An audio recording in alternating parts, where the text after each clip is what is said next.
Senator Westrom. Thank you, Madam President. Members, I rise in support of the disaster relief bill, representing 8 of the 18 counties that were declared a federal disaster area. It will be much appreciated. And as we discussed in Finance Committee, Madam President, this isn't a major disaster. Last year we saw a much bigger bill, a much bigger need.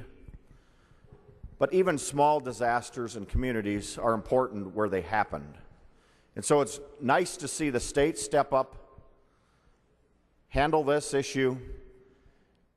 The directors of emergency management at our state have been working very well in getting on top of these issues, and we'll continue to do that to make sure this money flows out. Now, for the public and for all of us, this isn't new money. We're reallocating prior dollars that weren't used in prior disaster relief. That's a prudent use of dollars. It's a good way to pull a disaster bill together of the magnitude of $4.5 million for the state's share. The counties across the state, some with less damage than others, but nonetheless, they've met the threshold. They've had isolated emergencies, isolated trees down, isolated areas of roads washing out. If those are local disasters, that's what we're here for. Cities pitch in, counties pitch in, the state pitches in, the federal government is pitching in, and it's good to be here to support that. It's good that we have the revenue and the job base in our state to be able to afford this. Back in June, the storms that came through seemed like they skipped all over. Some counties in the pathway weren't declared disaster areas and others were. Western Minnesota and central Minnesota got hit harder, skipped over, came back and hit Hennepin County. Those storms come through, you know it.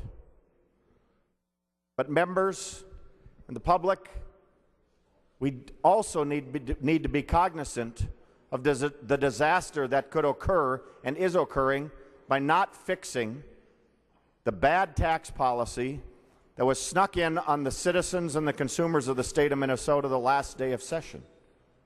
I just got another email from Wheaton, Minnesota. Repeal the warehousing tax because it's affecting jobs in our area. I've talked to farmers, dairy farmers, that happen to have livestock equipment go down the first week of July, an $800 additional bill on their repair. That is a disaster we also need to be cognizant of. And I hope we can fix that disaster collectively and swiftly in the near future, because we missed the opportunity. And if you look at all the bills introduced today, I think there's growing support to fix that disaster so our state doesn't have to worry about the income that comes in so we can pay for these disasters. Thank you, Madam President.